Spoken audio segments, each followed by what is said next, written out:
सुरेश बहुत परेशान था। पिछले कुछ दिनों से एक के बाद एक उसे किसी न किसी दिक्कत का सामना करना पड़ रहा था। कभी ऑफिस में बॉस के साथ बहस हो जाती, तो कभी घर पर वाइफ से, तो कभी उसे किसी कलीग की बात ठेस पहुंचा दे रही थी। उसे समझ नहीं आ रहा था कि वो क्या करे, इसलिए वो एक आश्रम में अपने गुरुजी के पास पहुंचा और अपनी समस्या बता दी।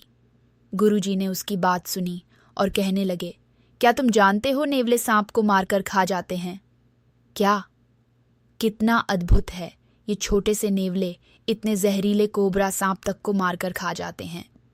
ऐसा लगता है कि इन नेवलों को सांपों ने इतनी बार काटा है कि उनके अंदर एक प्रतिरोधक क्षमता विकसित हो गई है और अब उनके ऊपर इस जहर का कोई असर नहीं होता।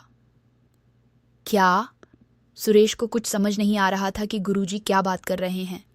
और क्या तुम जानते हो, जंगली इलाकों में एक प्रजाति के छोटे छोटे मेंढक होते हैं जो बेहद जहरीले होते हैं। वे पैदाइशी ऐसे नहीं होते, वे रोज थोड़ा थोड़ा करके ऐसा खाना खाते हैं कि उनके पूरे शरीर में जहर भर जाता है और लोग उनसे दूर ही रहते हैं। ये सुनकर सुरेश से रहा नहीं गया और वह झल्लाहट में बोला, मुझे समझ नहीं आता कि मैंने आपसे अपनी लाइफ की एक प्रॉब्लम शेयर की और आप मुझे जंतु विज्ञान का पाठ पढ़ा रहे हैं। गुरुजी मुस्कुराए, बेटा, जब तुम जहर रूपी दर्द या परेशानी को अनुभव करो तो तुम्हारे पास दो विकल्प होते हैं।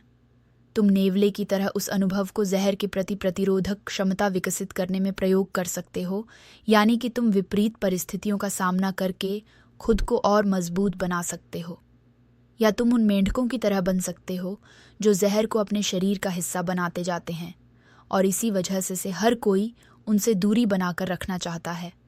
ऐसा कोई इंसान नहीं जिसके साथ कभी कुछ बुरा नहीं होता।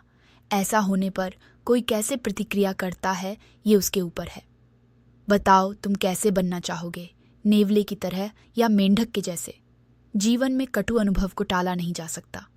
जो किया जा सकता है वो ये कि हम इन अनुभवों को कैसे लेते हैं, हम खुद पे इनका क्या असर होने देते हैं।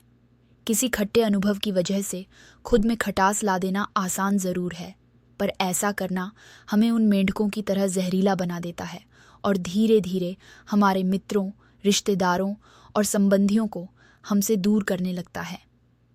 लेकिन अगर हम उस कटु अनुभव को सकारात्मक रूप से लेते हैं और खुद को मजबूत बनाते हैं तो हम उन नेवलों की तरह सशक्त हो जाते हैं और फिर बड़ी से बड़ी बाधाओं को पार करना सीख जाते हैं। इसलिए चलिए प्रयास करें कि जीवन में आने वाली बाधाओं की वजह से हम उनसे पार पाना सीखें, ना कि खुद ही समस्या बन जाएं।